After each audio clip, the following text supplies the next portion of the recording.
As in the past, I love interruptions because I'm here to answer your questions, not to babble on and on about something that might interest me. Actually, if it was really what interests me, maybe it wouldn't even be on this topic at all. But I'm here to talk about what you want to talk about, so please interrupt me anytime with questions or comments, and we'll go wherever that conversation leads us. This is kind of the general topic, just kind of an update. You'll recall from last year and the year before, there will be some familiar stuff. So some of it will be review, some of it will be more detail, maybe some new things, but a lot of it will depend on your questions. The basic issues relative to church structure, just a review, the difference between a public charity and a private foundation. You all don't have to deal with private foundations very often, but sometimes the questions come up because sometimes you have to deal with private foundations. The essential difference is how they are funded. A public charity is primarily funded by donations from the public. Fairly straightforward. A private foundation is funded by donations from a small group, so hence private. Usually one person or a small group of people or a family. That's usually what distinguishes. Let me pull this down a little bit because every time I turn around, it sounds like I'm shouting, at least in my ear. And one of the essential ingredients for nonprofit tax-exempt status is that there is nothing in the way it's organized and operated that should be for personal gain, profit, or personal benefit. That distinguishes it from for-profit corporations which are there to make money for people. We're not in that business.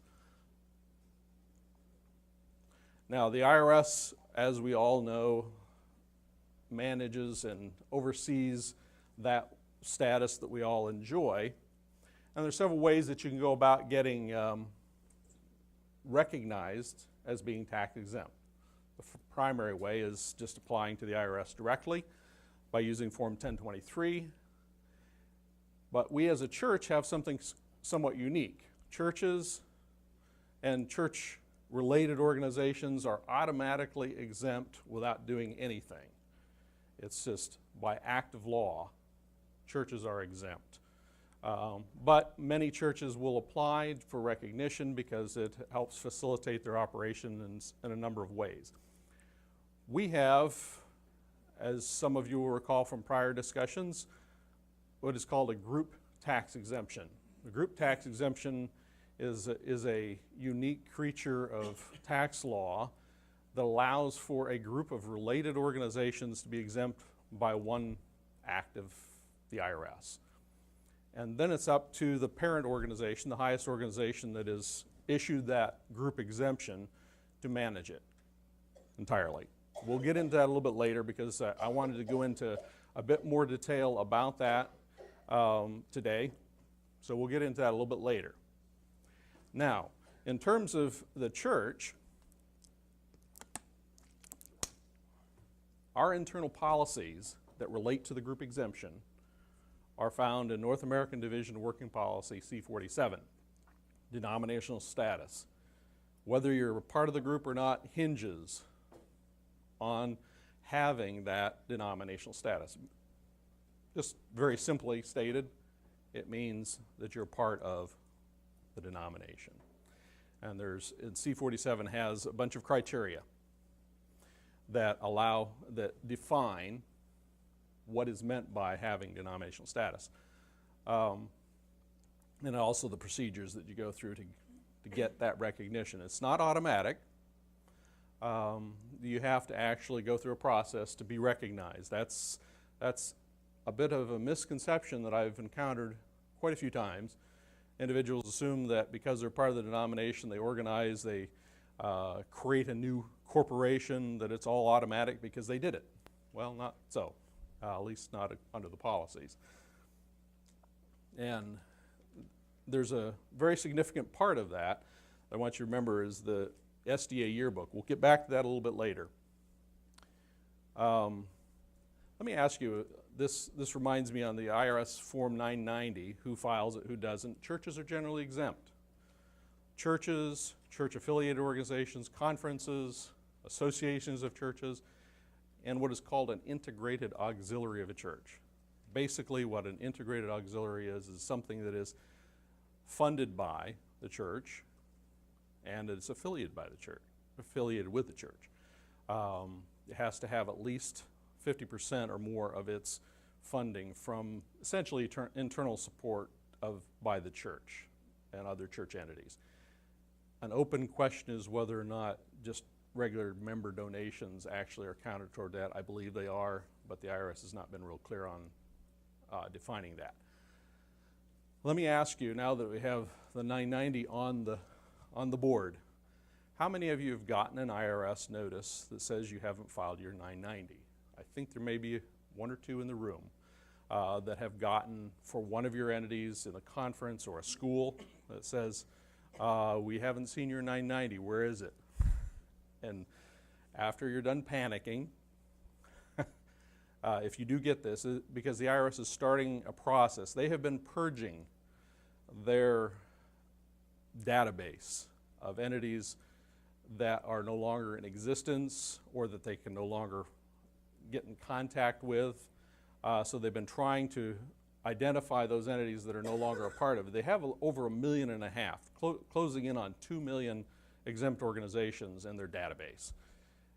A large percentage of them are small and have probably come and go. And they recognize that, and they purged here in the last year or two, or a couple years ago actually, about almost 500,000 organizations out of their database because they couldn't find, they sent out multiple notices and publication notice everywhere saying, you know, just at least send us the postcard. They have an e-postcard. Just go on the website and register that you're still around as an organization. The non-responders got wiped off the database list. Their next phase of enforcement is to go through and identify entities that they have not received 990s for. And if their database does not include something that will identify it as being exempt, sometimes our name of our institutions may not be clear that it is a church-affiliated entity. And so that you'll get thrown into the category for an automatic notice. Okay, what do you do? Ron, do you remember what we did on that? Yes, I do. Okay, maybe you can speak up. Oh, yeah, let me do it. Okay, good. The basic response is just, if you flip over the last page of this notice, it's a form notice. The last 2 pages actually are check the boxes on different reasons why you haven't filed. It's the excuse checkbox, you know, and the last one is just described as other, and so you fill in whatever because you're a non-standard response. So basically, you would fill in that blank space, check that box, and say that you're a church entity. You know, you can describe yourself as a church-controlled school if you're a school, or you can say an association of churches, or just simply a church, and that you're exempt from filing 990. That usually gets the IRS off your back. If that does not get them off your back, by all means call me and we'll work on it from there. Tom, may I ask you a question? Sure.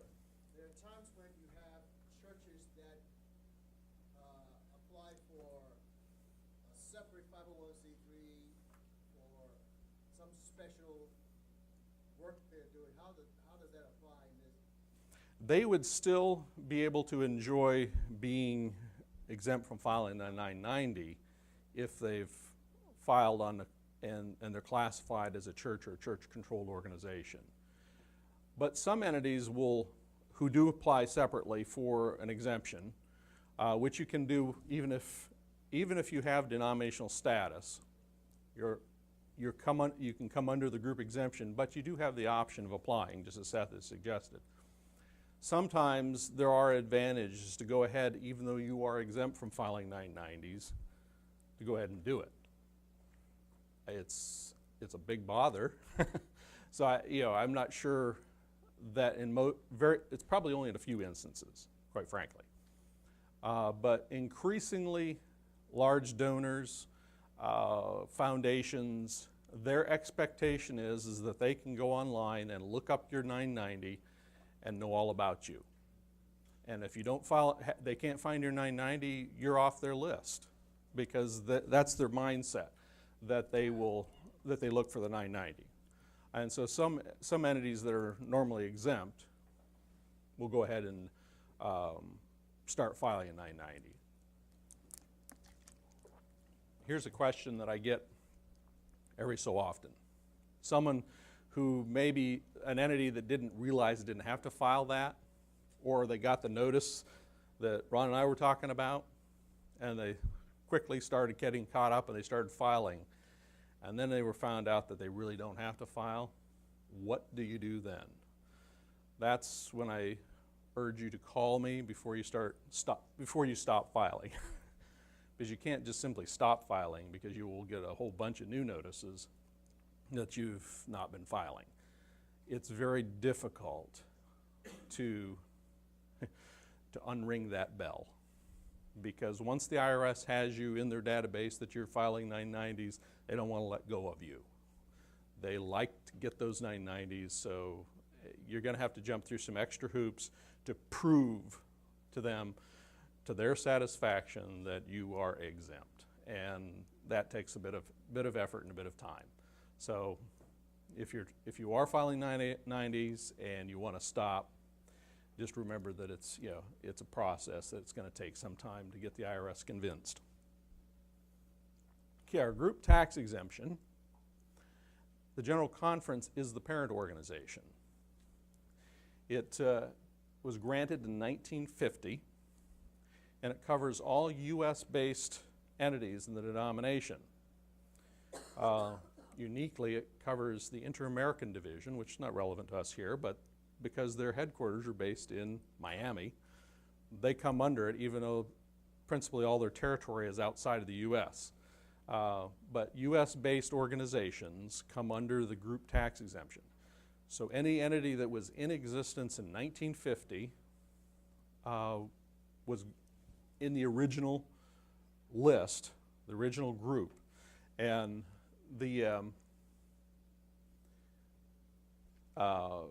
that just tells you the revenue procedure ruling that defines the rules for group exemptions. All of the organizations that should be in the group should be listed in the yearbook or in the directories of churches for the different conferences and unions maintain. Those are specifically referenced in the group exemption letter that was issued in 1950, and the yearbook is considered to be the official list. Just as an aside, the General Conference the yearbook office periodically says, why do we have to keep printing this book? Why can't we just do it electronically and have it online and all this sort of stuff? I'm the fly in their ointment on that, and they would like to stop so that they can not have that expense. But until we can get some clarification that the IRS would recognize a non-print version of the SDA yearbook, I'm kind of wedded to having that as our official list. That is the official directory. The responsibility for administering the group tax exemption is delegated to the North American Division for obvious reasons. It's within their territory. So they manage it, and the Secretary of the North American Division has responsibility for processing new applications, and I do too. One thing that the General Conference has to do on an annual basis, we have to file a report to the IRS that says, here are the new entities that are in the group exemption, here are some entities that are no longer, we've terminated them, we've taken them out of the group, or whatever the case may be, or changes of names and addresses. We have to identify that. We also send the IRS a copy of our yearbook every year. So, and just kind of as an aside, back in the day when it used to be filed in Philadelphia, we never got any response from the IRS, ever.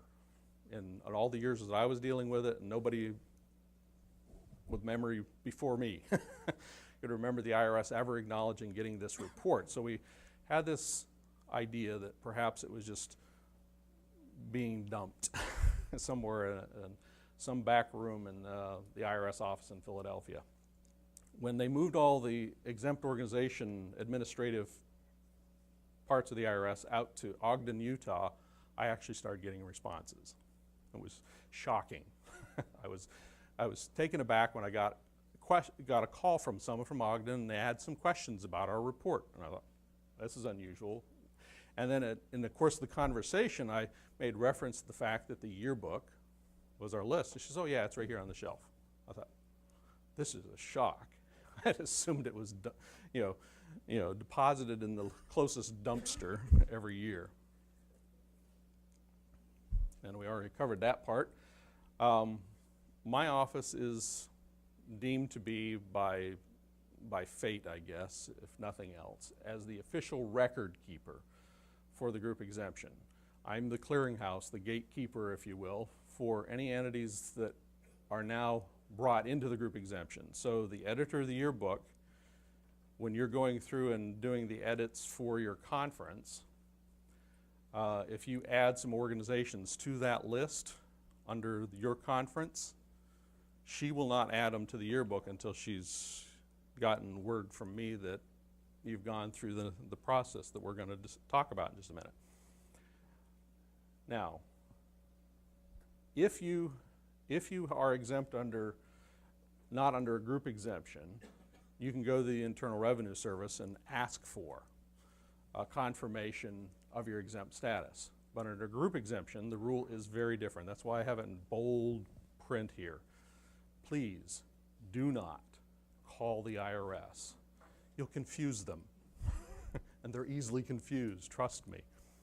And then they will in turn spread the confusion to you. And they will say, we can't find your organization listed. And they may even say, we can't even find it listed in your group exemption. They know it's, even if you identify it as group exemption 1071, which is the number that the IRS assigned to our group exemption, they will say, we've checked the records and we can't find your organization in that list. And after you've picked yourself up off the floor and stopped hyperventilating, just call me. We'll sort it out. Because the IRS doesn't even have the list, so they're blowing smoke when they tell you that. They do not have the full list that they can go on their computer and actually check for it. It's not there. They may have a few selected organizations that have identified, self-identified, that do file a Form 990, for example, hospitals and colleges that file a 990, may identify on there that they're exempt under the group exemption maintained by the General Conference, and it'll identify it. That they may have in their database, but all the conferences and churches and all the others they do not have. We have a regular process now that when you contact us and want to have confirmation, because donors may need to have confirmation that you're tax exempt, or when you're setting up a bank account, the bank may need to have some confirmation, or there's a variety of reasons. Or if you're applying for sales tax exemption, or need to confirm property tax exemption for one of your properties, we can provide a letter. And that letter will be recognized, generally speaking, as working. Now here's the set of our criteria for, just a second.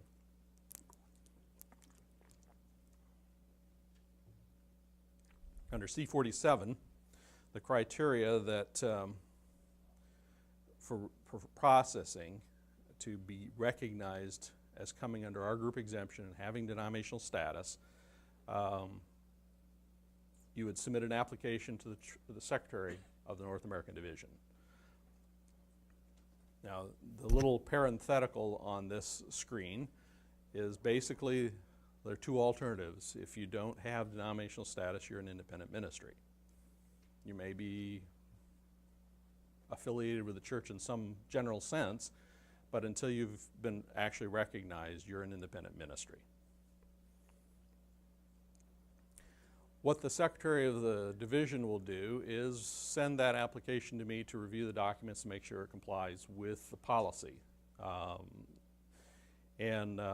More often than not, it comes to me first because I usually have been contacted at some point when there's a new organization being formed, a new corporation, for example, and the attorney for it or someone associated with a new corporation will contact me and say, what do I need to do? And so I help walk them through that, and I just go ahead and take the application and check so that I can check it, and then I just forward it on to the secretary, to Alex Bryant. This is the key part. After our review, my review doesn't mean anything other than a recommendation to the North American Division. It has to be approved by NADCOM. North American Division Executive Committee has to approve these applications in order for it to be included in the yearbook so that I can include it on the annual update to the IRS that is now under the group exemption. Now here are the requirements. This is pretty straightforward. You have to be affiliated with the church. That's a pretty low threshold, but you need to identify it. Surprisingly, I do get applications where the name doesn't show Adventist in it anywhere, and nowhere in the organizational documents does it self-identify as being a part of the church. It doesn't mean anything to me because you have to show that you're part of the church, just it's fairly easy to satisfy, but at least have something in there in the documents that show that it's part of the church. Corporate membership. In terms of corporate law, a for-profit corporation has shareholders. We all understand that, know what shares are and shareholders are. A nonprofit corporation, instead of shareholders, has what are called corporate members. So instead of ownership, these are the individuals or entities that control this organization. It's not about ownership, it's about control. So the corporate members, in terms of denominational status policy, have to be members, 100% of them, if it's identified as individuals, have to be members of the church, and a majority of them need to be individuals that come from specific entities that are already listed in the yearbook, so that it ties it into the church, to the denomination. The board of directors, just a majority of them have to be members of the church, and they have to be appointed by the corporate members, the layer above them that controls the corporation.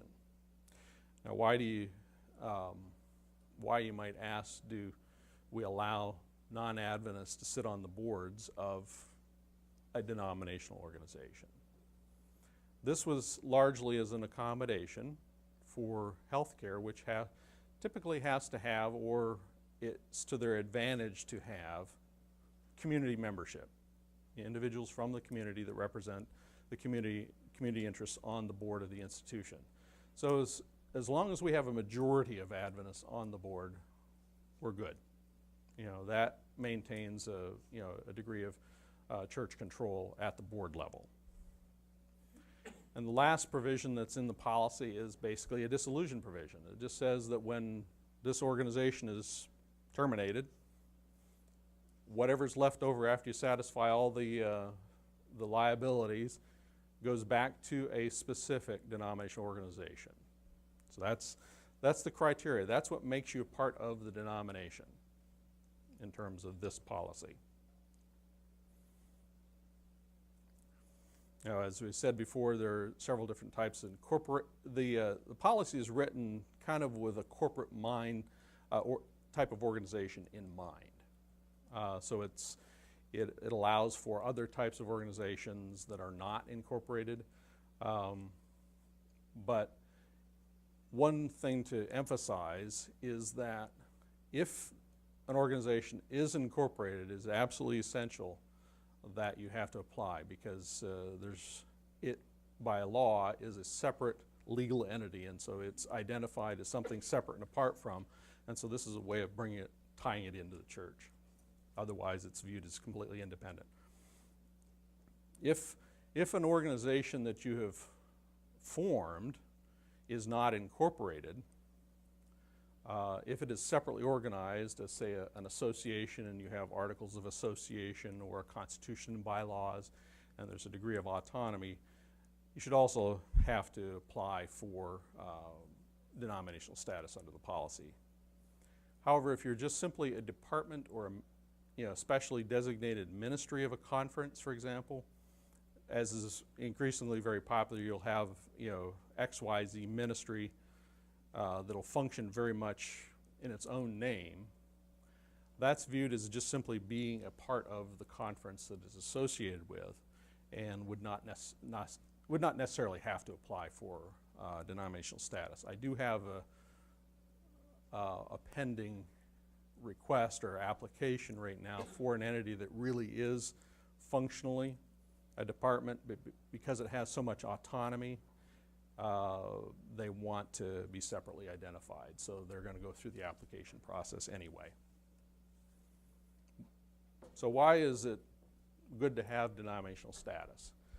The reasons are, as we said before, it brings you under the group exemption, you're listed in the yearbook, and you get to use the name of the church and any other trademark that is owned by the church for different programs and names of the church. You can also participate in church benefit plans. We could spend all day talking about the unique elements of church benefit plans, but there are special rules that apply to retirement plans and healthcare plans that are maintained by churches and for church employees. And in order to participate in those, you have to be a part of the denomination, so you have to have the denominational status. Also, risk management will cover you under the insurance programs that they maintain. And as the prior presenter identified, you're under their audit responsibility, whether you like it or not. Separate exemption. And as I said before, you can apply directly to the IRS if you wish. The policy allows for that, and there are not a lot of organizations that have applied separately, but there are a number of them.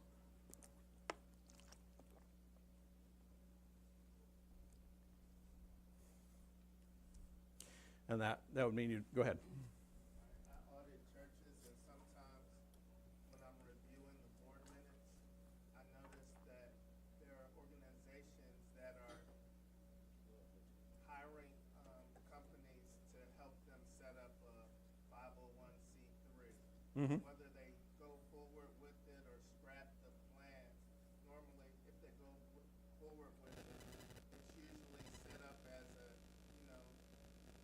non-Adventist institution or organization, but all of the people are from the board, and all the money they get, or at least startup money, comes straight from the church. Mm-hmm. But would they be right? Well, what are some steps? Are they supposed to write the conference? Are they supposed to just write the GC or division office, or just go straight to the IRS? I know a lot it happens with community service organizations. Yeah, community services organizations is an area that, and largely it's felt by some of the individuals running the centers that it allows for them to tap into. Minnie, you can confirm this for me, or no, Minnie was back there. I was confused. Zenobia, I confused you with Minnie momentarily. Sorry. If Minnie was here, she would confirm that she and I have dealt with a number of times where some of the community services centers have applied, felt like they needed to have it so that they could attract donors and get public money, foundation money, and so on. In order to be a part of the denomination, they would still need to go through the denominational status process. Otherwise, as if you recall the earlier slide, there was the distinction. The alternative to having denominational status is they're an independent ministry. If they have separately incorporated and they apply for their exempt status directly to the IRS and have not gone through the denominational status policy, they're independent and they're not part of the denomination under our policies. And so they really would need to contact me or contact the North American Division. Contact me, it's probably a little more straightforward because I can kind of walk them through what they need to do, the process, and what changes they may need to make. Because what I find a lot of times, even though they will have all the members of the board will be members of that local church, a lot of times the organizational documents do not identify some of these other criteria, that they're directly affiliated with a church, that they have corporate members that actually control it, that are part of the conference, and they don't have that dissolution provision, things like that they don't have, and they're just basically operating as an independent ministry. There's probably quite a few of them out there, many of which we don't know about. I learn about them on a regular basis, though, because someone will identify it and bring it to their attention that this is potentially a problem for them. It's good that they've applied to get to the IRS for exemption. But the worst case scenario is if they just simply assume that they're part of the denomination and do nothing, and that happens too. Unfortunately, that's a real serious problem. That's a real serious problem. But have them call me, and I can kind of walk them through. I saw another hand back here, Zenobia. All of the community services organizations are supposed to apply for their 501c3 status through the division or something? If they are separately organized, if the community service is separately organized, many of the community services are just simply an operation, kind of like the departmental of a conference, only they're kind of essentially a ministry of the local church. They haven't organized themselves, they haven't separately incorporated. That if they've taken those additional organizational steps, yes, they really need to. They really need to. And I'm finding increasing numbers of them that are in this category that really need to, if you will, come into the fold, because many of them I've discovered haven't actually applied to the IRS. They simply make an assumption that they're part of the group exemption. They're under the group exemption without having actually applied. Any other questions on this? Ron? If we have a denominational entity that wants to become a 501c3, do we still go through you to start the 501c3 process? Even if they want to apply for, they need to talk to me at least. I appreciate it if they talk to me, because at some point when they complete the process, I can't help them through that process. They will need to retain their own counsel to do that. But I can at least kind of point them in the right direction perhaps. And once they have been granted recognition by the IRS, then they most definitely need to let me know, because I'm required to notify the IRS that they're no longer under a group exemption, because the IRS does not allow both methods. I don't know why. It shouldn't make, principally it shouldn't make any difference if they're under both or not. But the IRS is only one, and as nearly as I can determine, it's the last in time that probably controls, so that if they apply for, directly to the IRS, they probably will, that will be the recognition the IRS will recognize. They won't recognize under the group exemption.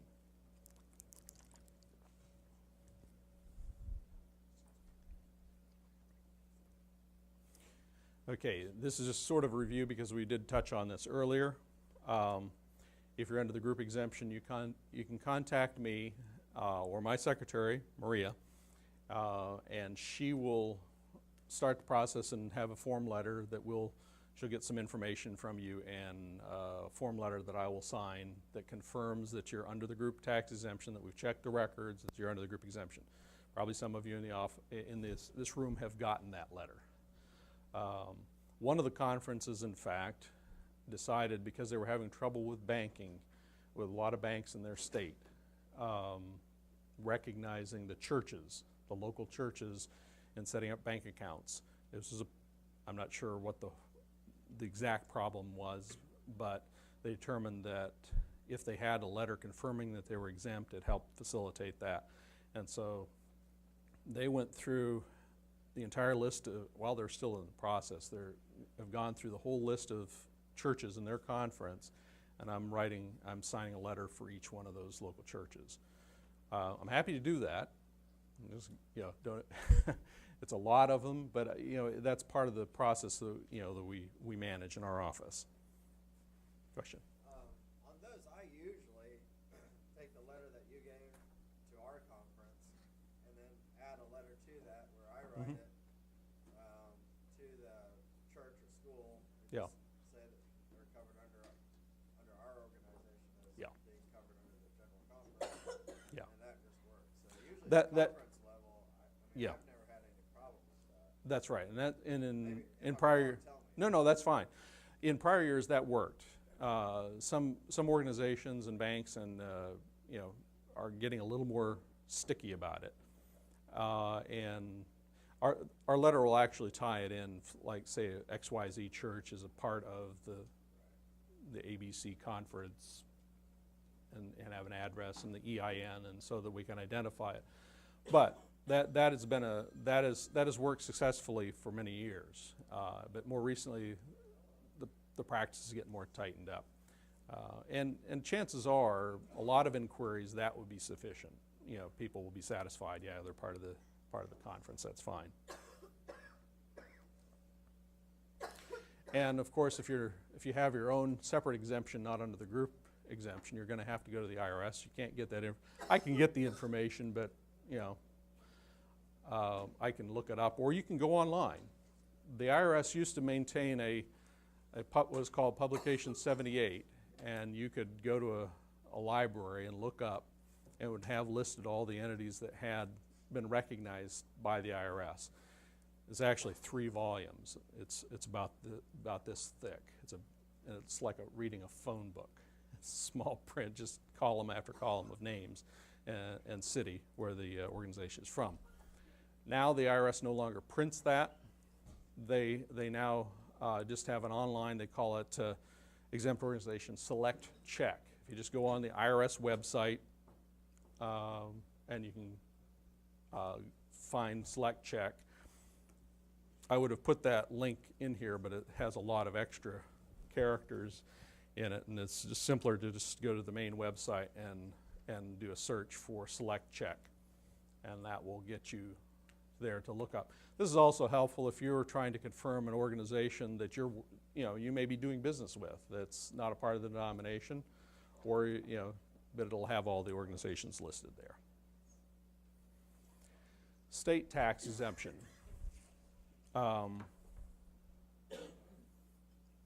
Typically, and this is a situation where the letter that I referred to can come in helpful if you're applying for a sales tax exemption or a new organization that's making sure they're exempt under state law income tax exemption. It's not necessarily automatic, so you shouldn't assume that it is. And usually sales tax, as you know, has to be a separate application, and they'll want to have proof that you're exempt, and this letter will help. Property taxes are a little more complicated, so I just kind of have the catch-all that it varies from state to state, and sometimes this letter will be helpful when acquiring new property to confirm that it's being acquired by an exempt organization.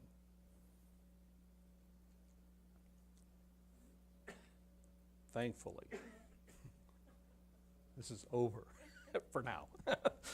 But just as a reminder that any organization that is exempt, churches included, no political activity. That means no campaigning in favor of or against any candidate for public office. This has become a hot button issue. In fact, the current issue of the Adventist Review has a little news item about it, that the U.S.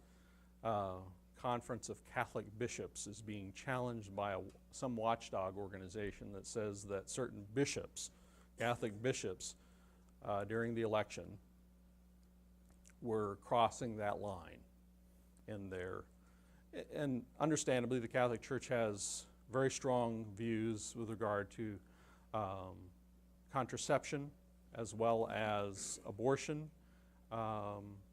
and they do not hide that fact, and they make it a very strong point, including telling their members if they cross, and this is where they supposedly cross the line, saying that you're in danger of eternal damnation if you support anyone in these policies of abortion and so on. Even if you don't identify the candidate by name, if it is undoubtedly clear who you're talking about, you have crossed the line. And the closer it gets to an election, the tighter the scrutiny will get, because things heat up, obviously. And the IRS, this is one area that the IRS absolutely hates to enforce, because a lot of the organizations that are crossing the line are churches. And the IRS doesn't like to do battle with churches because it gives them a black eye because they're picking on churches. And understandably, these are usually issues that people feel very strongly on a moral level, and you're not telling me what I can say, and so on. Go ahead. Renting your facilities out, and a political party wants to rent your facilities. Is that, you say no resources of the organization, Mm-hmm. so that's the question. You're not supporting, you're just renting your facility out. That's a tough question, because if you are in the practice of renting to whomever comes along,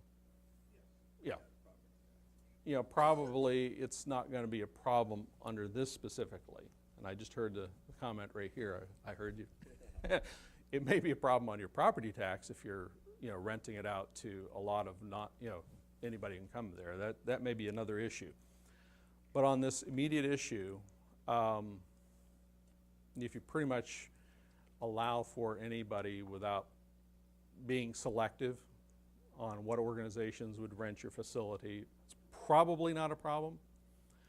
But if the political party is the only one that applies, and or what's even worse is if both sides apply and you only grant it to one, it kind of looks like you're supporting the one but not the other, and that could be a problem. Share a room. Yeah, and even if there may be some other reasons, but you're going to have to be able to substantiate that the other party candidate didn't get to rent it because there was a legitimate conflict, and it was not for lack of your availability to rent that. I would tend to avoid it just because it tends to look like support, and it could well be misunderstood. Because typically a political candidate, even though they know the rule applies to us, it doesn't apply to them, and they really don't care. So they want to get in your door and stand in front of your people or in front of your sign and be associated with a block of voters that they can somehow associate with, that they can get a few more votes that way. So that to me is one of the problems with this law, is that it doesn't apply to the candidates. I think the candidates need to be subject to the same rule. Otherwise, we'll never solve this problem. Go ahead.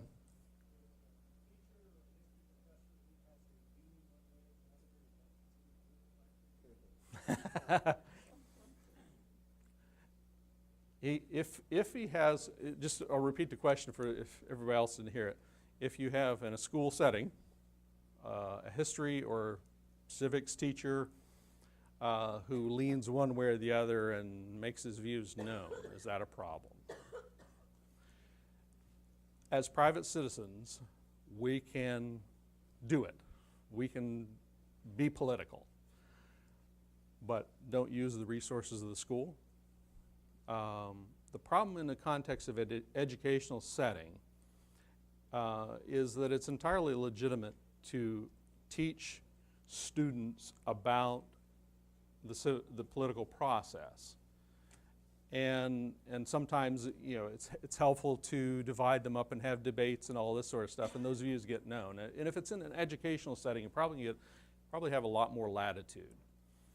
But if it's clear that it's a matter of campaigning and not education, one of the problems that in the past years that I've encountered is enthusiastic employees of the church saturation bombing their friends and coworkers with emails that are politically oriented. We had to enforce a rule at the General Conference that said you don't even send political emails, because because you know how easy it is to forward.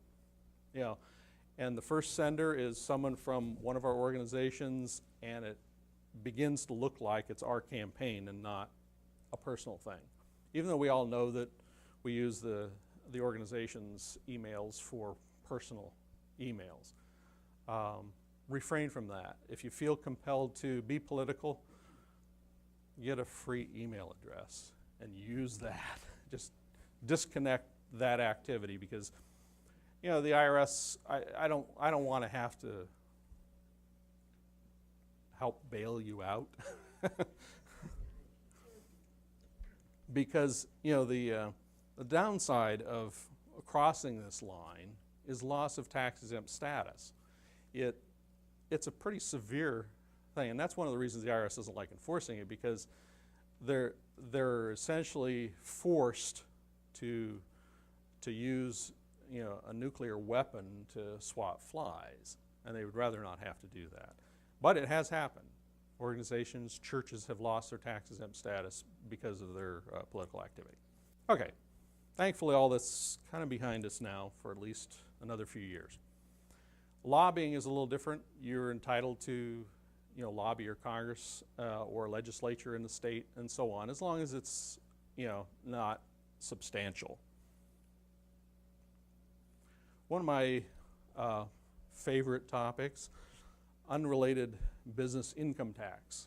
Question?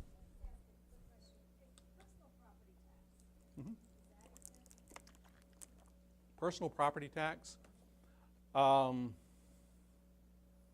It's going to vary from state to state. Typically, there's not an exemption that churches can take advantage of. There may not be in some states, I should say. You just have to check with local counsel on that. Many states would have, you know, an exemption, but others would not. There's some things that we've thought were personal property tax that turned out to be other fees. Mm-hmm. And maybe the personal property tax could be exempt, but the fee structure in the county or whatever is not. Yeah. It can be. Yeah, it can get very complicated. You know, excise taxes, a variety of things like that, typically are not exempt, but sometimes there are special exemptions allowed for certain types of things or for limited time periods and stuff like that. Any other questions? The definition of unrelated business income. It's income from a business activity that is regularly carried on, that is not substantially related to the exempt purpose of the organization. Pretty straightforward. Simple to understand. Then it gets complicated. We won't go into the exhaustive detail of how complicated it can get. But just suffice to say that there are certain types of income that are from activities that are essentially unrelated to your exempt purpose that fall outside of that. Rental and investment income. So an organization can invest in the stock market, and the income you get from that, even though that investment is not related to the exempt purpose, there's a special exemption that covers that. And rental income, as was mentioned earlier here, renting your facility out. It's not going to be unrelated taxable income to you. It may affect your property taxes, as was noted earlier here. And also activities conducted by volunteers, so that you have what may otherwise look like a business activity. You're running a thrift store and you have nothing but volunteers running the thrift store and you're selling stuff in the thrift store. It has two possible exemptions. This one, the volunteers, and it's all donated stuff. You've gotten things donated. You can sell that, any donated item. So it's becoming increasingly common for our larger churches to run like a thrift shop, like Goodwill or Salvation Army does. And you can run that and avoid this tax. But you need to be very careful that you don't cross these lines and fall outside of these categories. And there are also activities that otherwise might be business activities for the convenience of employees or students, and like at a school. The college runs a bookstore, and they sell convenience items for students that are not educational items. That sort of stuff is okay. But there are some technical rules that you have to be careful. You can't just sell anything you want. There are some rules that do limit that to some extent. So you can't open a complete shopping center and have a full-service mall serving your students. That might not work. In fact, it probably won't work. Okay, the asterisk that I put in here was for the rental and investment income. There's a special, very complex set of rules that even though rental income and investment income is outside of this will bring it right back in, and it'll be subject to tax. If you borrow money to buy property and you generate income from that, including investments, you borrow money to invest. But let's say you borrow money to buy a building and you rent it out. To the extent that it is debt financed, it's taxable. I think in the past I may have mentioned our friends at CURF. Financing through CURF may fall outside of this. We believe it probably does. So this is viewed as more or less internal funding rather than from, say, an outside bank. So I think we have a basis for this. It's based on an old revenue ruling that the IRS has not updated in many decades, but I think it looks good to me. And they haven't revoked it either, so I think it probably is acceptable for the financing that we have for our churches and schools. The rental income include residential rental income? Yes. Yeah. So if you own a house and rent it out, that income is going to be excluded.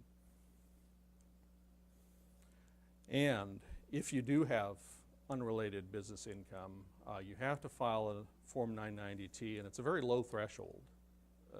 The threshold amount is $1,000 of unrelated income. So it's not hard to trigger that if you have an unrelated activity. It's not hard to generate $1,000 worth of income. And this is the perplexing question of who gets to file it, Ron? You have a conference truck, you're moving a church member back to your conference. Is that unrelated business income? If you're moving your employee, No, you're moving your church member. or your church member, I would say yes. Unrelated business income. Yes, because you're not in the moving business. And the member is really viewed as part of the public and not a part of the organizational purposes for which you're exempt. And this has been an issue that we've had to deal with. One conference had a very large moving program, some of you may remember. Many trucks, and they ultimately became the tail that wagged the dog, and so they simply spun it off into its own for-profit and ran it that way because it was generating so much unrelated business income that there was a concern that it was going to jeopardize the exempt status of the conference because it was generating a lot of income. If the entity is a loss as a whole, however, then what? You still have unrelated business income? The trigger amount is the activity. Defining what the activity is what triggers, and the gross revenue is what's going to trigger whether you file the return. You may have enough you may have enough expenses to offset it, so you won't actually have to pay tax, but you're still going to have to report it. And that's what sometimes is more of a pain in the neck than because it's a lot of extra accounting work that has to be done to generate these tax returns. Any other questions on it? But that's a fairly common scenario because fewer and fewer of our conferences have moving trucks, and this is partly one of the reasons, in addition to just general regulation of trucking. And I identified the $1,000 threshold. Okay, if you have any further questions, I've identified this in years past. The Church and Clergy Tax Guide is a great resource for all things tax related to churches and clergy. It's a very comprehensive resource. If you can go online and find that and purchase one, or just call me. I'm happy always to answer your questions. Send me an email or call me at any time you have questions on unrelated business income tax or any of these things. Question? Camp stores probably falls within the convenience for the campers. The convenience rule is kind of a difficult rule to administer because there's kind of it's a facts and circumstances rule that applies. For example, what I identified before, where you have a school store, like on a college campus, it's going to be looked at differently in an urban campus versus a campus that's out in the country away from any other store, because it's convenience. It's about convenience. So the students that may not have transportation or easy transportation, you probably could enlarge the inventory a little bit more. One of our universities has a shopping center, okay, with a grocery store. Well, a few blocks away there's another grocery store. So I mean, is it really there for the convenience, or is it there to generate income? But in the camp setting, you're selling basic consumable items is primarily what you're going to be selling in there, convenience items that they're going to be using right away. And the consumable thing is, there's actually a couple rulings out there that said that, and it's again in the college campus setting, if you're selling things that have a useful life of greater than 1 year, it's going to be looked at differently than in consumable items and clothing items. Although clothing, just general clothing, would not be because it has a useful life of greater than 1 year. It may not be considered convenience items, but here's one of the thanks to some of the hair splitting rulings out there. If you have your logo on the sweatshirt, camp, whatever. It's gonna be okay because that's promoting your activity. So the college bookstores that have the sweatshirts and all the stuff that have the logo of the college on it, that's considered to be related. In somewhat tongue-in-cheek, I've suggested. Anybody here from the ABC? Okay, there you are. You'll forgive me for a moment. I've somewhat tongue-in-cheek said that if you stamp Jesus Saves on it, I don't say it in a disrespectful way, it kind of sanctifies it in a way and makes it religious. So that the teddy bears with a little heart that says Jesus loves you, that sort of is religious, and probably you could make the argument that is related. And I would be willing to defend you on that. But if you're selling the teddy bear with Mommy loves you, that's not religious. So it's the same teddy bear. It's kind of a silly hair split that the IRS has actually made in situations like that. All right. Shifting gears to charitable contributions. What qualifies? And this is a basic definition of a charitable contribution: a gift of cash or property to or for the use of a qualified organization made unconditionally without personal benefit to the donor. Now, a lot of these words are loaded words, and we'll kind of unpack some parts of that as we go along here. So you can give something that is for the use of, even though it perhaps isn't directly to the organization, and it may qualify. Proof of that, substantiating it, becomes a little more tricky, that you actually spent money on behalf of the organization. Okay, here are some things that don't qualify for charitable contribution. Rent-free use of property. You have a member who says, we'll let you use our property for the church.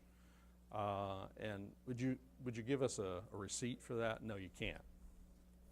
Also, volunteer time and services. You have professionals in your congregation that want to donate their time and service. That's very nice, but there's no tax deduction.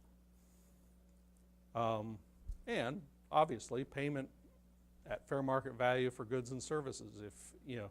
And this raises another issue. If it's part donation and part goods and services that you receive in exchange for it, you have to deduct the value of whatever the donor gets, and that comes up in another slide here, I think, right after this. And tuition is not deductible. Should be obvious. And the so-called temple plans that many of you have perhaps encountered over the years, it's very, very difficult to make those work correctly so that you can fully fund the educational program of a church school without charging tuition based on donations to the church. That's the theory. But at the moment you start twisting any arms of parents saying you're not donating to the church like we expect you to, that just simply destroys the whole concept, because then you're basically, requiring them to contribute to the tuition for their children. Okay, gifts that are earmarked for a specific individual, such as the pastor or an individual student. Those are nice things. They're wonderful gifts, but they're not deductions. They're not charitable contributions. And this is one that is becoming increasingly a problem that I encounter on a regular basis. People wanting to give donations directly to the orphanage, in Africa or in Haiti or wherever. You have to give it to up in the definition of a qualified organization, and a foreign charity is not a qualified organization. And so you'll have a lot of members who want, for example, in some of the ethnic congregations, they'll want to support their church activities in their homeland, and they'll send money back and want to have some way of deducting that. Simply cannot do that. It becomes very difficult. What if they give it to church, the church board decides to send the money back home? You're talking about at a local church level? It becomes a bit of a problem because the local church does not have a way of accounting for how that money is spent. At least on a superficial level, that sounds like it could work.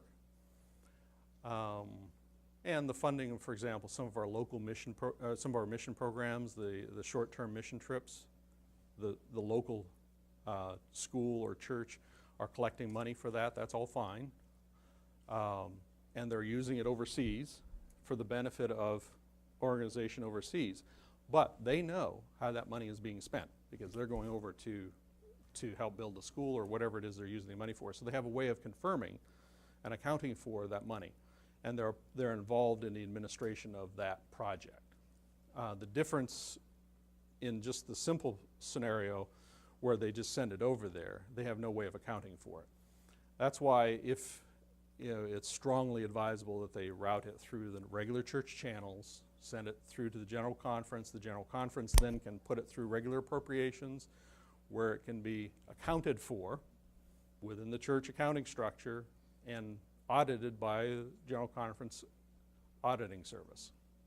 So that we actually can identify that the money was spent. And that's part of the disconnect that we have in those kinds of scenarios.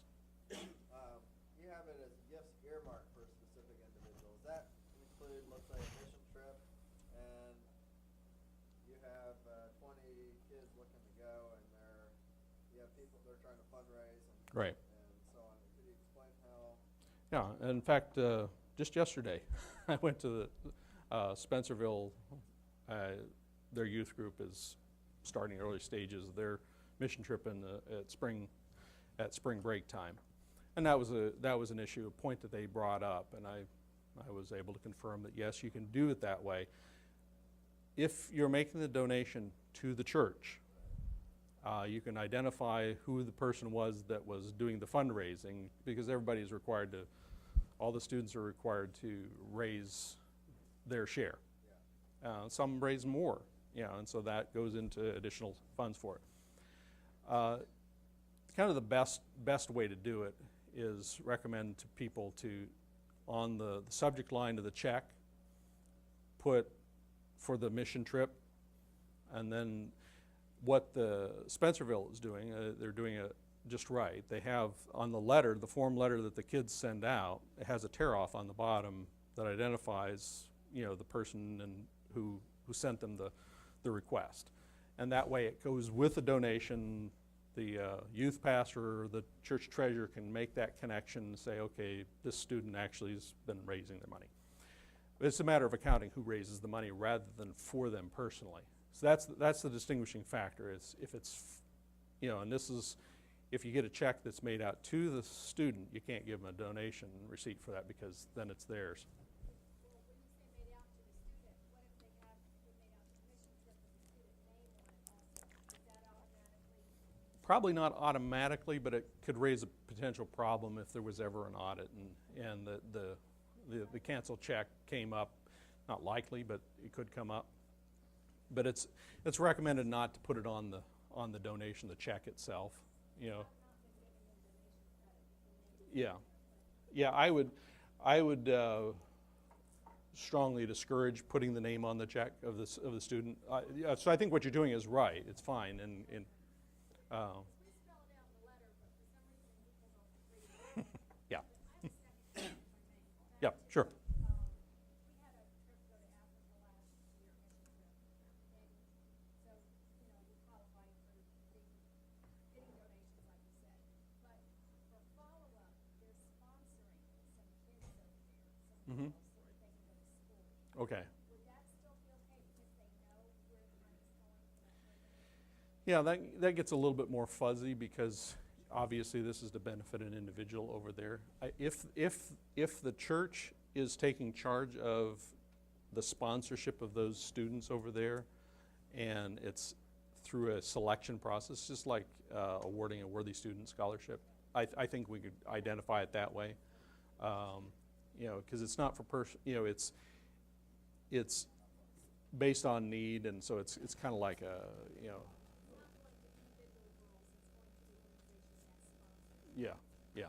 Yeah, that's fine. And as long as there's a way of accounting for and monitoring that, I think it's probably okay.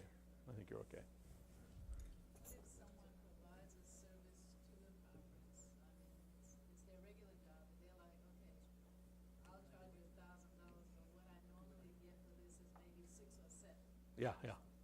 That discount doesn't mean anything in terms of donation. Right, but I guess my question is, if they wanted a letter that they contributed these services for $5,000 to the conference, how does that work? I would be cautious about giving them a letter like that, just simply because they may. It's one thing to, we should be grateful and thank them and send them a thank you letter and all that sort of stuff. But if there is a risk that they're going to be using it to try and justify a tax deduction, then it's potentially a misuse. And I think if we knowingly participate in that, it's a problem. I think I would just simply say, without identifying amounts or, just a general thank you letter. We really appreciate what you've done for the church in providing these extra services. It's greatly appreciated. It really helped the cause. The usual thank you letter, but without making it sound like it's a thank you receipt. You don't want it to cross that line. It's kind of a fuzzy line in that area, I think. Mm-hmm. If a parent donates Mm-hmm. money for their child's mission trip for their own child. Yeah, it's fine if the parent is the one contributing the money and it's contributed to the church for the mission trip to be credited for their own child. Yeah, that'd be fine. That's allowable. And surprisingly, I haven't read it, but someone was just telling me yesterday that the IRS actually has a publication. I didn't have time to look this up specifically on church mission trips and these kind of things. And supposedly it kind of maps it out quite nicely. But that sort of scenario, yeah, you can do that. Oh, I'm sorry. The question was the parent in a mission trip making a donation to be credited to their own child that's going on the mission trip. That's fine, because they're making they're giving the contribution to the church, and it's because their child is one of the fundraisers, if you will, and going on the mission trip. It's not going to that child personally, and it's going to the mission trip, because as we know how these mission trips run, whatever the goal is, let's say $1,500, part of it pays for airfare, part of it pays for food for everybody, part of it pays for supplies for the mission project, and so on. So that's what the donation is going to do. The fact that their child is actually going on the trip, it's not a personal benefit to them, because they're actually helping provide services for this mission trip. And so it's not a paid vacation for them. They're not paying a vacation for the child. Go ahead. My daughter went on a mission trip. My husband and I went on the same mission trip. Mm-hmm. We paid for that because we each had to have raised some money. I get a deduction for that. Yes. Because here's an interesting thought. I mean, you wouldn't even have to, technically you wouldn't even have to, if you were going to go on a mission trip for the conference of the church or any church entity, and you pay your whole way, you buy your own ticket and pay for your own food, and you're working yourself to death in the service of this project, and it's clearly not just a frolic, and a vacation. The expenses, your out-of-pocket expenses are deductible. Now, there's a substantiation issue when you pay for these things directly yourself. You have to be able to prove that the ticket that you purchased was for the benefit of, and you remember the definition to or for the use of, and that's for the benefit of the organization. The money that you expended was for the benefit of the church. So any out-of-pocket expenses in a more pedestrian sense, someone working at the local church, they buy supplies for Sabbath school, and they can either get reimbursed for that, or they can actually get a deduction for that, because it's supplies that they bought for the Sabbath school, the use of the church. But proving it is difficult, because you have to be able to identify, and we're back to the thank you letter situation. In that situation, where it's very helpful and vital that you have a letter that connects you to that trip on behalf of the church, that you can say, here are the expenses I had, and you can itemize those in your the cleanest way is to just simply give the money to the church. It's easier to do.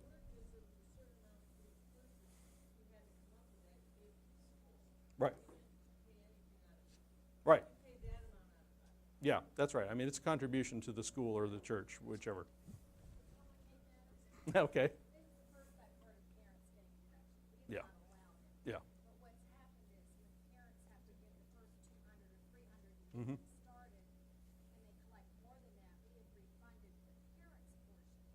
So now what happens if a parent gives a certain amount, they get over that, but part of that's the parent's, then you go back and you get. Yeah, the accounting for that becomes a little tricky because if it is your practice and routine that you do give that seed money or the registration money is often the case, or the deposit with the application, if you're giving that back if they've exceeded the goal, then yeah,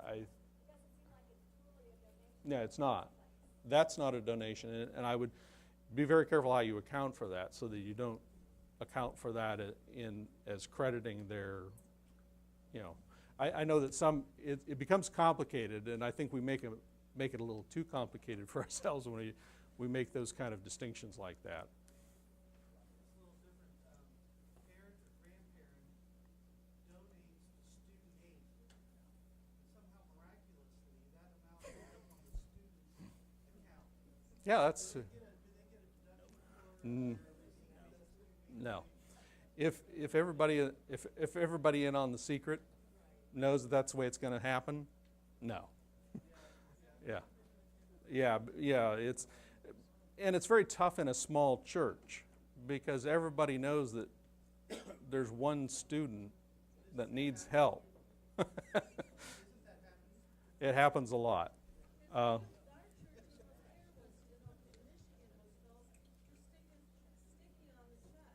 Mm-hmm. Yeah, that's almost like for the mission trip situation. But the reality is, what is the money used for? Yeah, it's used for the personal benefit of that individual and that student. And you know, if the Worthy Student Program, it's not to say that the grandparent who donates to the Worthy Student Fund, their grandchildren are totally ineligible. No, that's not the case. But if the criteria for qualification for the Worthy Student Fund, I've sat for many years on Spencerville's Worthy Student Fund Committee. We had a very rigorous process. Oh, I know. Yeah, and so the rigorous process basically meant that you had to satisfy a lot of criteria in order to get money from the Worthy Student Fund. They might or might not qualify, and just because the grandparent gives money does not necessarily disqualify them. But where it's by practice or rigged process that everybody knows is going to happen. No, don't. Yeah, you're not fooling anybody sort of scenario. It really shouldn't happen. But Track when the names don't match. Grandparent X yeah, donates to his daughter, yeah. married Y. Yeah, and especially in a small church setting where everybody knows everybody, and things are pretty loosely accounted for, and very often. But we need to be very, very, very careful on that. Any other questions on this topic? Let's see what receipts. One thing that I've recommended before, and I include this on the outline, if you're receipting for both donations and other things that don't qualify, having a restrictive endorsement that says this is not a charitable contribution to stamp on it so that there is no confusion. Because sometimes, like donations to a school, is it tuition payment or is it a donation to the school? And this way you can kind of distinguish that. Now here's the mixed bag donations where they get something in return for it. This is a favorite fundraising tool of public television, for example. They like to give away little perks. There are some very technical rules, as you can see from on the screen here, to identify what you can simply ignore. So anything, this is for 2012. The 2013 figures haven't been released. I expect them shortly. They're indexed for inflation, so every year they issue a new revenue procedure ruling that identifies this token value is now something else. That's why it's an oddball figure, $9.90. What if a volunteer at a school receives free rental and food? And he's donating his free rent, this is a long-term volunteer, or is it? That is yeah, that is a doable situation. For example, the task force work. Oh, I'm sorry. A long-term volunteer at, say, a school or a church, task force worker. This is actually a subject, I think, of another slide, but let me just get into that. There's a set of criteria that you have to satisfy, and if you do have this kind of situation where you have a task force worker and you're providing them housing and food during that time, it is possible to treat it as non-taxable because it's basically following the per diem rules for employees and applying it to a volunteer. A volunteer does not get paid for their service, so they're not going to get anything else other than that. One of my favorite questions that has come up a number of times for a task force worker working at a school, and they've come up with a food allowance for them. They're staying in the dorm. They give them a food allowance so that they have a little kitchenette in their apartment in the dorm so they can fix their own meals. And the school asks me the question, okay, we understand the rules that where you can, it's just a food allowance. We want them to do something in addition to being the assistant dean. We want them to teach a class. Can we increase their allowance we give them? Yeah, that's exactly what I answer. So, well, are they going to eat more food? No, probably not.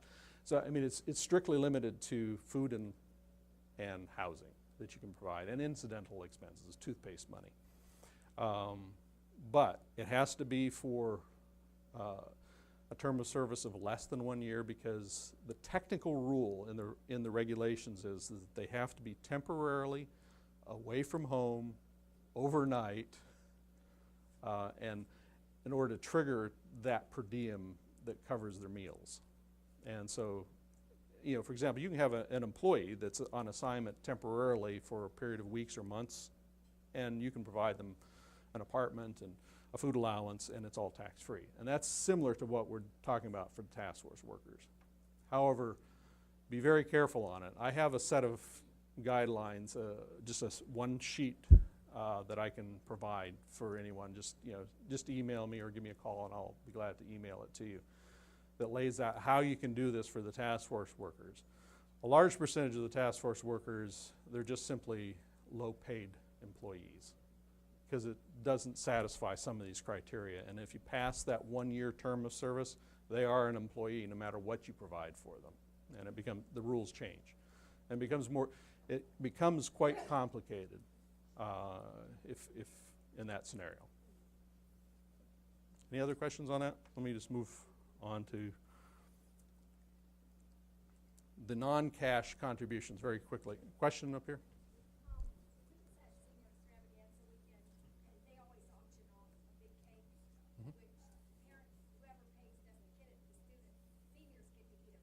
Mm-hmm. Getting any goods. Mm-hmm. Can we give them letters for what they donate for that cake? Yeah, so it's kind of like a raffle of sorts. Only they don't actually get the cake. You're just donating. Yeah, that's probably fine. The other part of that, we've done gift baskets. Mhm. Basket may only be worth $50. They may give 1,000. Yeah. Do they get a letter for the difference in the value of the basket? Because it's worth more than that $9.90, and it's for a large contribution, you have to apply the 2% or $99 rule, and that the lesser of those two. For the fruit the nice fruit basket, the Harry and David fruit basket, which we know is not cheap. Yeah, that's some of those perks like that. Now the token items, if you can keep it below that threshold, then yeah, you don't have to identify it. Okay, the non-cash contributions. It's generally speaking, it's the fair market value of whatever property that's not cash that you give. So that you, instead of selling your farm, you donate it to the church. You can either sell the farm and donate it the cash from the proceeds from the farm, but then you have capital gains for that, and so then you have taxable income. the great value of this is that, as anyone in trust service will tell you, that, you know, this way you can simply give the farm and you get 100% of that fair market value as a donation. There's obviously a lot of special rules that apply to, you know, in terms of valuing that, so we're just hitting the high points on this. There are special rules for vehicles and boats, have been for a number of years now. You can't take fair market value. It has to be whatever the auction price was for the car, unless you've kept it for a certain period of time and all that sort of stuff. Property worth $500 or more, the taxpayer must file Form 8283 with their tax return, and if it's for a donation of over $5,000, you have to sign part of that form that acknowledges that you in fact received this. You're not responsible for the valuation of this. The donor is responsible for the valuation of it. And if it's for one of these very valuable bits of property of $5,000 or more, then they have to get a qualified appraiser to certify that it is what it's worth, what they're claiming on their tax return. And you know, the qualified appraiser has to attest to the value of that. And if you sell it within 3 years after that, you have to report to the IRS that you sold that property by filing an 8282. It's the tattletale form that says that happy donor gave me his farm and I sold it. Now, if he claimed, you know, $200,000 for his little farm and you could only sell it for $150,000, he's in trouble. You know, the IRS is going to have some changes to his tax return suggested, which will work against him. Restricted gifts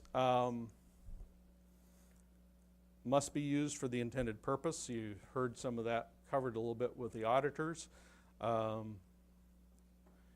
And you need to have clear documentation of the terms of the gifts. You know, sometimes these, you know, it's pretty nebulous. You know, someone says, I want this to be going for this project. They don't put it in writing or anything like that. It becomes very difficult to document that if there's ever a dispute later.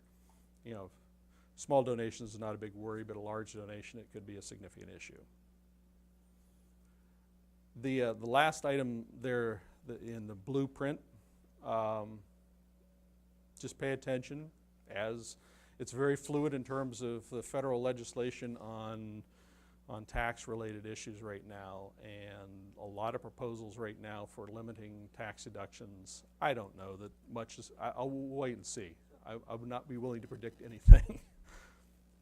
Okay, this is just something that the auditors have liked to debate over. How do you determine intent to give versus legally enforceable? You know, and again, it's back to what I said before. In writing is probably going to be your best for determining whether it's legally enforceable. I don't know if anybody who, yeah, it's rare, I should say, where someone tries to legally enforce a pledge. It's just not good. It's not good charity business to sue someone for, you know, welshing on their pledge. You know, so, but there are scenarios that someone says, "I'll give you $100,000 to build an addition on the church, and I'll give it to you over the next couple of years. You know, I'm committed to that." And they welsh on it, and you go ahead and start construction. You spend the money, and they say, "Sorry, I don't have the money now." You know, is that legally enforceable or just their expressed intent to give? If they had put it in writing, yeah, you probably could enforce it. Or if you acted in reliance on it clearly and they knew it, you might be able to enforce it. But it's a tough bit of litigation I would want to have to avoid. Taxpayer ID numbers. We kind of covered a lot of this last year. Just a real quick review. All the local churches and schools need to have a separate number. Absolutely have to have a separate number. The IRS insists on it.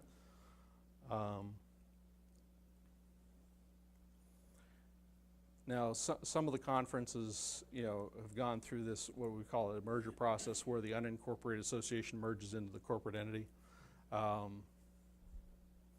You know, this raises interesting issues on the EIN. It's the surviving entity's EIN that goes forward. So if you're merging it all into the corporate entity, the EIN for that one is the one that's going to be the one you'd use going forward. But it's surprisingly, that's a question that comes up when we're talking about these. Now, when you apply for an EIN, you'll get this from some of the churches and schools. What do we state for the reason? Because typically, it's an employer identification number, and we're not going to have any employees, so what do we check? The default, just say banking purposes. That satisfies the reason for getting an EIN, even if you're not even opening a bank account. It's just kind of a catch-all, and it's nebulous enough that it's okay. Goldie can tell you how much fun it is to deal with mismatched names and numbers, EINs. The IRS will assess penalties, and it can get expensive if you continue to use or process mismatched names and numbers for Social Security numbers, for example. That's the big thing. Non-employee compensation. This is only for outside independent contractors. This is a favorite hobby horse right now of the IRS, and now increasingly states are jumping onto the bandwagon because it raises unemployment compensation insurance issues, generally speaking, and distinguishing between independent contractors and employees. It's a favorite trick, if you will, of an employer to avoid having to pay employment taxes. And the IRS doesn't like it because they lose lots of money. By some estimates, they lose billions of dollars by misclassified employees that are being treated as if they're independent contractors. This is something to be very careful about. This is a question that we get fairly often. What if we have an employee who does some additional work, they, kind of on the side, but they're, can we issue them a 1099? I wouldn't recommend it if they're on your payroll and you're issuing them a W-2 and they get a 1099 and it shows, the IRS can match those and identify that the payor is the same on both of them, and they're going to want to know why this employee was not, the income that they got on the 1099 was not reported on their W-2. So this is something the General Conference has had to aggressively go after, and so employees that do additional work, extra work, they get paid, it processes through the payroll, and it gets reported on their W-2.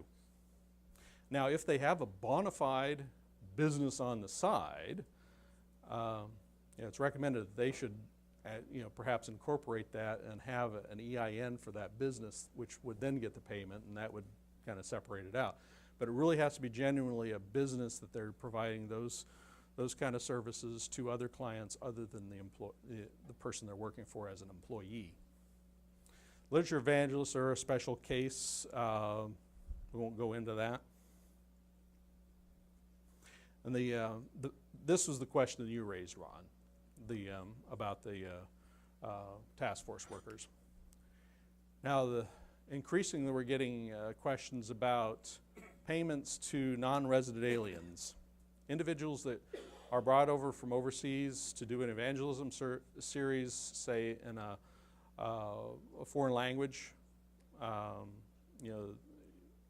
be it Spanish or Korean or whatever. You bring an evangelist from Korea or from Central America to do a program targeting a specific language group. This is becoming increasingly common, and we're paying them. There are some special complicated rules that cover that. It's not a simple matter of just simply writing them a check, because you have to take into account that the IRS is not, these are services they're providing in the United States, therefore it's potentially subject to U.S. taxes. The default rule is a 30% flat withholding, unless there's a treaty with the country that they came from. You can see how this gets complicated. And you have to use the special reporting forms of 1042 and 1042S.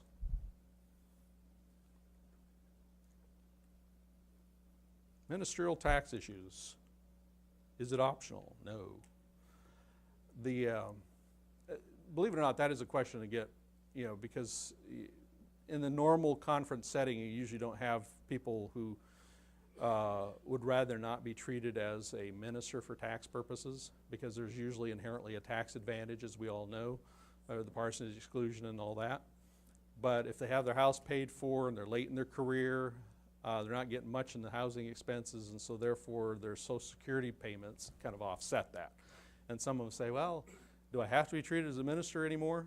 It's not netting me any great advantage. And the answer is yes, it's not an option. If you are a minister, you get treated as a minister for tax purposes, whether you like it or not. Dual ministerial households. This is a bit of a problem. We're pressing for, and rightly so, for ordination of women. I mean, the women pastors are already receiving this benefit, but where you have a husband and wife that are both ministers, it doubles up the house. You have one house, but you can only spread it so far, but you double up the Social Security expense, and so it's not really a net advantage to them anymore. But they both have, one of them can't deselect, if you will, from being treated as a minister. So this is a bit of a difficult problem. Okay, ministers that work for universities. Yes. They qualify. If it's a church-controlled university, which that's what we're talking about, and they're a minister that has been in ministry, and they work, they're now in administration, for example, for the college or university, or teaching, they can qualify as a minister. In some unusual situations where you have a minister who has genuinely had a change of career, but you pretty well have to establish that they have effectively abandoned the ministry in some real way, that they are no longer considering themselves to be a minister, that they aren't going to, after they leave the university, say, well, I'm going to go back to pastoring. You'll have sometimes they'll go back for a graduate degree, say in some other field that's clearly unrelated from ministry, and they come and they teach. Then there probably can say that they are no longer a minister and stop treating them. It's a facts and circumstances test, and if you have situations like that, in the faculty and stuff, give me a call and we'll kind of talk through the specific facts. But it's most of the time the ministers continue to qualify, and they're happy to continue to qualify. But it's kind of the unusual situation where they wouldn't. Some of you may recall or have seen something about the FFRF, the Freedom from Religion Foundation. That's pretty self-explanatory. This is an organization that's an atheist organization that is challenging the constitutionality of the parsonage exclusion. It's currently in federal district court in Wisconsin.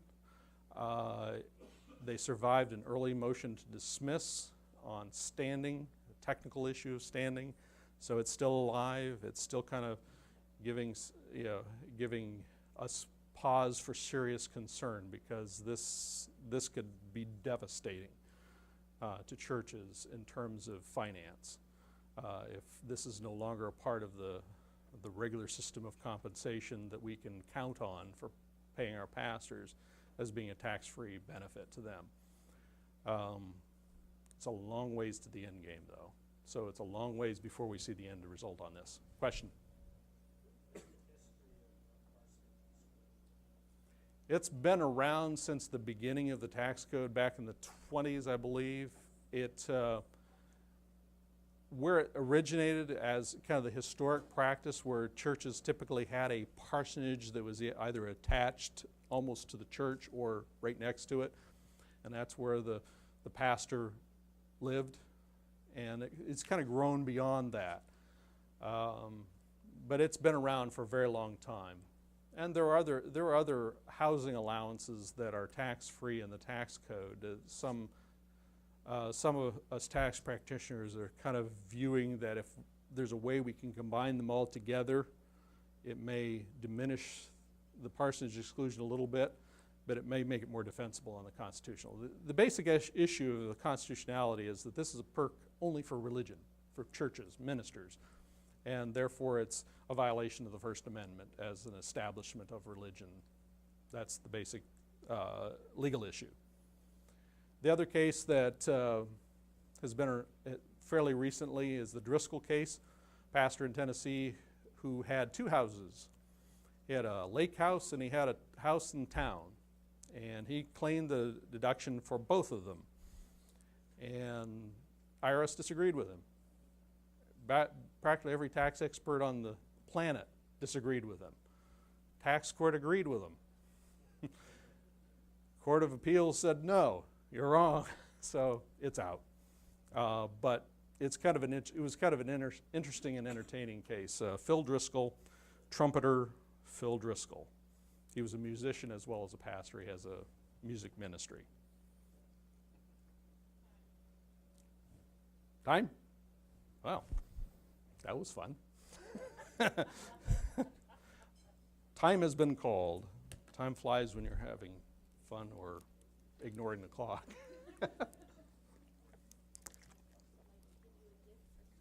Oh, well, thank you. Thank you so much. It's been my pleasure. Just really quickly here, let's see what we missed. Yeah, we were almost done. We were into the miscellaneous topics. Almost. So each year we get a little further along. You know, the boredom factor prevents questions. Yeah, we'll start at the end and work our way backwards. That'll work good. All right.